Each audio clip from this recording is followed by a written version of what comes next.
I can buttress this by saying, right from 1947 till today, we have had every decade some major problem of national security. As we were young, the first year of our independence, we had problems in Kashmir that have not left us. In the 50s, you had the problems with the Nagas in the northeast. Again, the same we had 10 years later with the Mizoram. Then every decade, we have had new issues that have been coming up. We have had challenges like what was mentioned by my colleague earlier, the Maoist threats.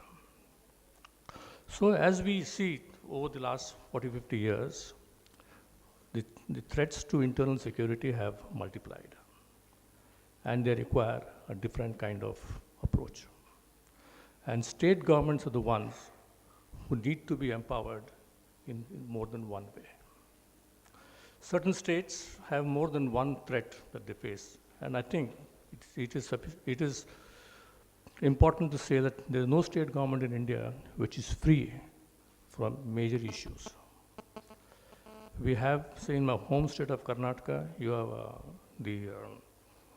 one of the largest technopolis in this part of the world, Bangalore. Bangalore has multiple challenges. Does Bangalore have the wherewithal to address these challenges? That only time alone can say it. We are now putting up a huge metro system in Bangalore, which could lead to providing anybody a target in case they want to destabilize the economy of the state or create panic situations. 2 years ago, we had the social media took on people of the Northeast. So we had a whole exodus of people who fled the state. So I think, for example, and Karnataka too has a huge port in Bangalore, and we understand that coastal security is still to develop. It is still in its infancy.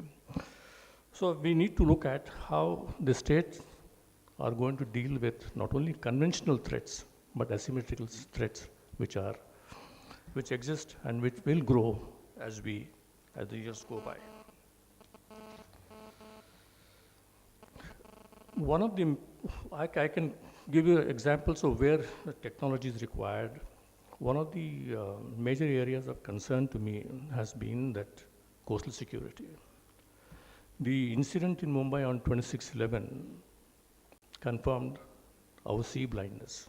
We were always under the impression that we will have no threats from across the seas. What happened in 1992, 92, 93 in Mumbai, the lessons were not learned by us because most of the supplies came from Pakistan into Maharashtra for what happened in the bomb blast. So sea blindness has always been our Achilles heel, and we have 8 states who have on the east and the western coast who are vulnerable today, where our systems have not developed. How do we technologically enable them? So one of the things that I have always have recommended is to look at how you can use the unmanned aerial vehicles in coastal security. We have 8 major ports and about 190 minor and small ports which require different kinds of security architecture for them. How does the state government or the central government attend to these issues? We require the UAV technology also in counterinsurgency operations. I am at the forefront of a small group of people in Bangalore who is developing a technology that can help the security forces when they in Chhattisgarh. That is going to be tested the next couple of months. Let's see how we will be able to proceed on this.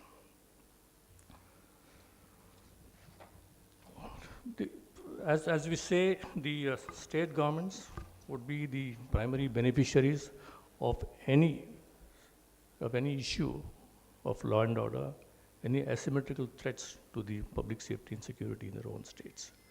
This is going to be compounded by the government's announcement recently on building 100 smart cities. Are we prepared for smart cities? Are we prepared both at the municipal level, at the state level, to ensure that we're able to deliver the kind of services these smart cities might require? Apart from the states and the central government, there are other players on the platform, for example, in the Ministry of Finance, you have the Directorate of Revenue Intelligence. You have the Central Excise and Customs. You have the railways. For example, if you use the same UAV technology to help the railways in insurgency-infested areas, we could bring about a lot of synergies where the railways could themselves feel more safe when they understand that this particular track is free from problems. Then you have airports. Today, most of the airports are under the control of the CISF, but the smaller airports require manpower and technology to help secure themselves. And I would feel that what Sanjay said, that we have a huge, huge market in India for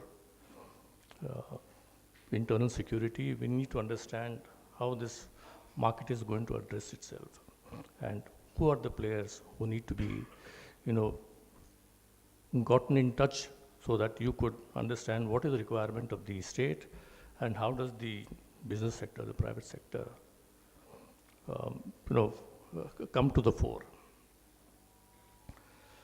My own, as I've seen, even when I was in the government, I've always pleaded that we need to bring the business sector onto the national security grid, national security discussions at the highest in the government, so that the government understands that this is the kind of tool that is being developed and how this tool could be utilized in the formulation of policies, of manpower, of training, and bring about new equipment.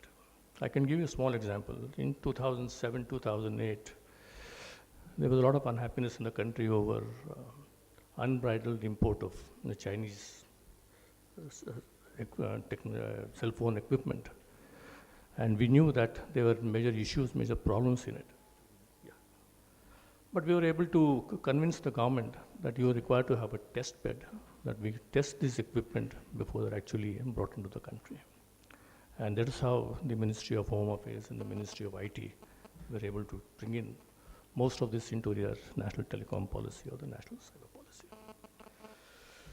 I think there's also need to understand that the private sector, the public sector undertakings in India are not been able to step up to the plate. I think there is a need for us to look at how we could involve the private sector and the public sector in joint ventures in critical areas.